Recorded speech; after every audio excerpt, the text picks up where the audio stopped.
You should first research your market before starting a construction business. It is critical to know whether the construction market in your area is already saturated and whether customers are satisfied with the current local companies. You want to know how many local construction companies are already in business in your area, what they specialize in, how much they charge, and how well they're known. Along with this, you should have a similar understanding of your potential market, such as how many are there, what their median age and status is, what their interests are, and so on. Knowing these things can help you create a better business plan and give you a competitive advantage when you start your construction business. In this video, you'll learn how to start a construction business. This video will be your first stepping stone, providing a practical step-by-step approach to starting your construction business. We will go over topics such as conducting market research, conducting competitive analysis, writing a business plan, and raising money from angel investors. It is critical that you watch this video from the beginning to the end so that you can have a clear understanding of how to start a construction business. The first thing you should do before starting a business is conduct market research. Consumer behavior and economic trends are combined in a market research to confirm and improve your business idea. It is critical to understand your customer base from the start. Market research allows you to reduce risk while increasing your chances of business profitability. Collect demographic data to better understand the opportunities and constraints for gaining customers. This can include demographic information such as age, wealth, family, interests, or anything else relevant to your business. Then, to get a good sense of your market, you should answer the following questions. 1. Demand. Is your product or service in high demand? 2. Market size. How many people are likely to be interested in your product? 3. Economic indicators. What is the income range and employment rate? 4. Locations. Where do your customers live and where can your business reach? 5. Market saturation. How many similar options do consumers already have? 6. Pricing. How much are potential customers willing to pay for these alternatives? You will want to stay current on small business trends. It is critical to understand the specific market share that will impact your profits.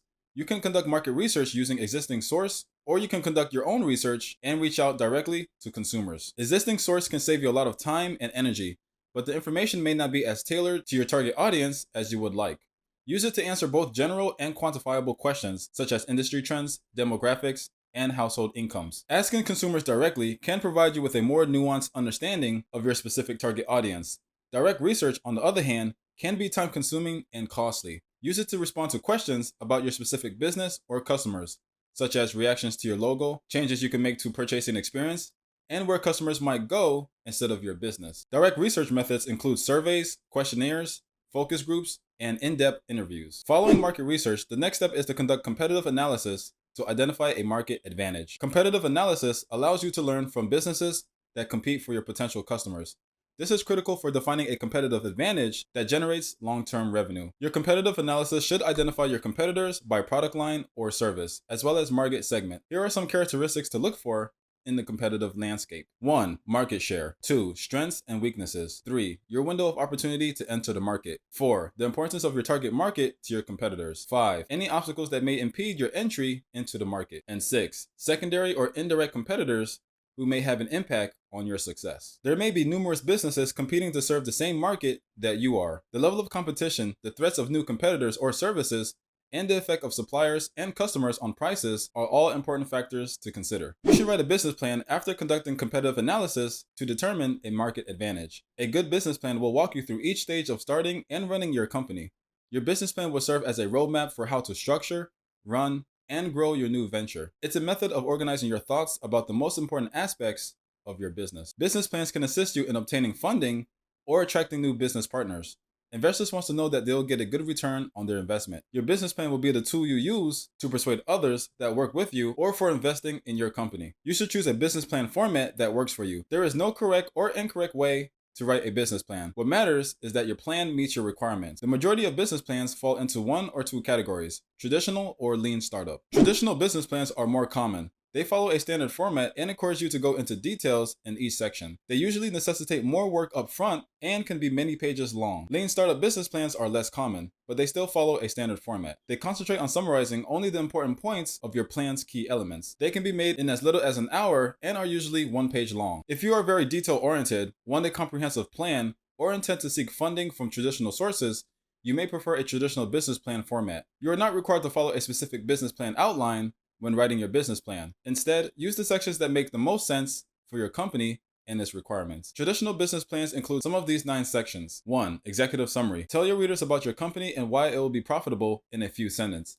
Include your company's mission statement, product or service, and basic information about its leadership team, employees, and location. If you intend to seek funding, you should also include financial information and high-level growth plans. 2. Company description.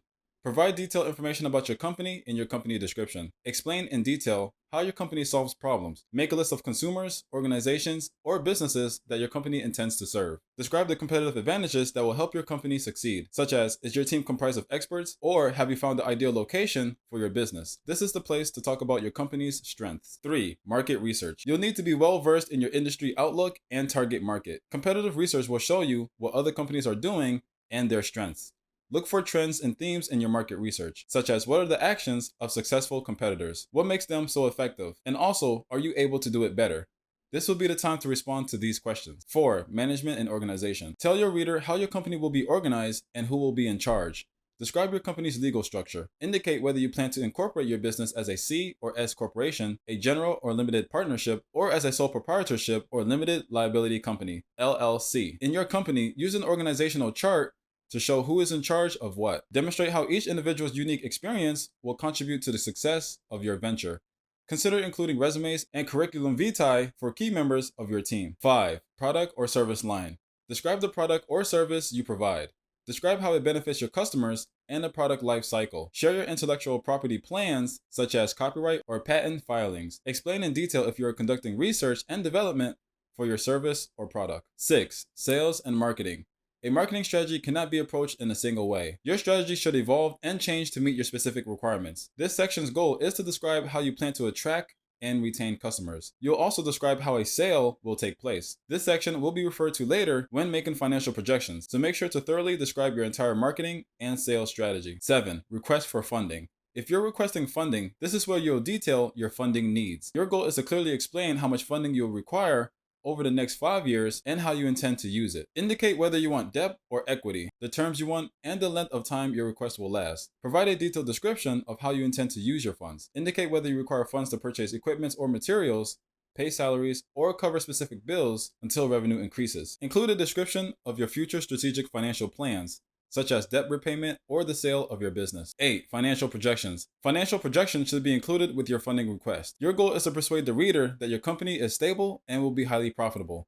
Include income statements, balance sheets, and cash flow statements for the last 3 to 5 years if your company is already established. If you have any other collateral that could be used to secure a loan, make sure to include it as well. Provide a financial forecast for the next 5 years. Forecasted income statements, balance sheets, cash flow statements, and capital expenditure budgets are all included. Be even more specific in the first year using quarterly or even monthly projections. Make certain that your projections are clearly explained and that they correspond to your funding request. This is an ideal place to use infographics to tell your company's financial story. 9. Appendix. Provide supporting documents or other materials that were specifically requested in your appendix.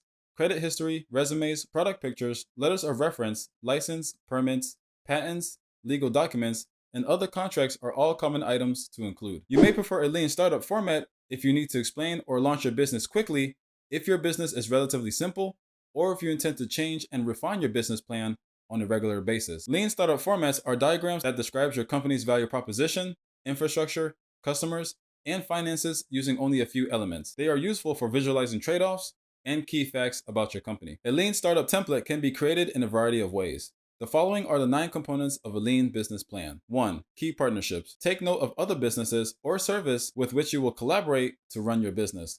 Consider vendors, manufacturers, subcontractors, and other strategic partners. 2. Key activities. Make a list of the ways your company will gain a competitive advantage. Highlight activities such as selling directly to consumers or utilizing technology to participate in the sharing economy. 3. Key resources. List any resources you will use to provide value to your customers.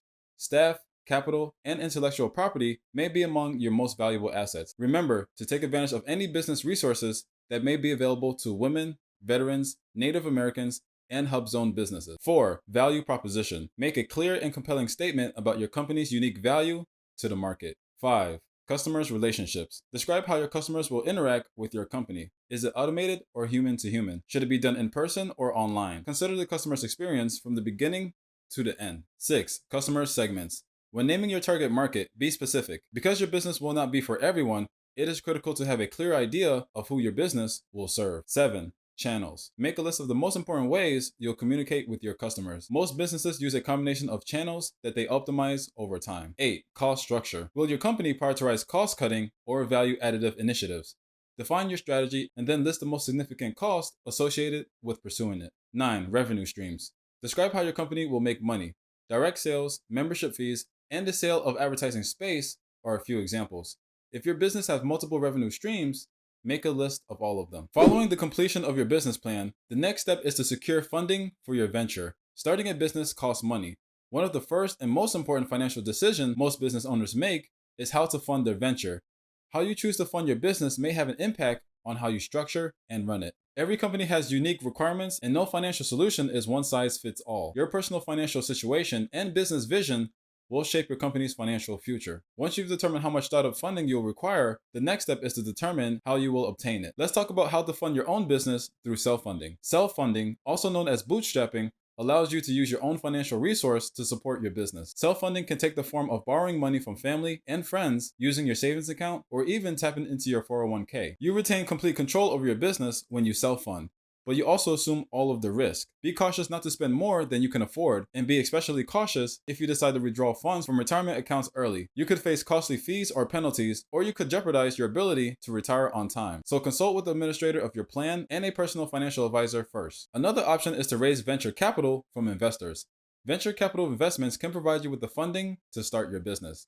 Venture capital is typically offered in exchange for a stake in the company and an active role in its operation. In a number of important ways, venture capital differs from traditional financing. Typically, venture capital focuses on high growth companies. Rather than debt, they invest capital in exchange for equity. They also take higher risk in exchange for potential higher returns, and it has a longer investment time frame than traditional financing. Mostly all venture capitalists will want a seat on the board of directors at the very least. As a result, be willing to give up some control and ownership of your company in exchange for funding. There is no certain way to obtain venture capital, but the process generally follows a standard sequence of basic steps. 1. Find an investor. Look for individual investors, also known as angel investors or venture capital firms. Make sure to conduct sufficient background research to determine whether the investor is reputable and has experience working with startup companies. 2. Share your business plan. Your business plan will be reviewed by the investor to ensure that it meets their investment criteria. Most investment funds focus on a specific industry, geographic region, or stage of business development. 3. Go through due diligence reviews. The management team, market, products and service, corporate governance documents, and financial statements of your company will be scrutinized by the investors. 4. Negotiate the terms. If they decide to invest, the next step is to reach an agreement on a term sheet that outlines the terms and conditions under which the fund will make an investment. 5. Investment. You can get the investment once you agree on a term sheet. When a venture fund invests, it becomes an active participant in the company. Venture capital is typically provided in rounds. As the company achieves milestones, additional rounds of financing are made available, with price adjustments as the company executes its plan. If you found this video useful, please show your appreciation by clicking on the like button. Also, let us know in the comments if you'd like us to make a long, in-depth follow-up video to learn more about how to start this business. Also, don't forget to click the subscribe button to see more videos from Shaun Academy, an extension for education.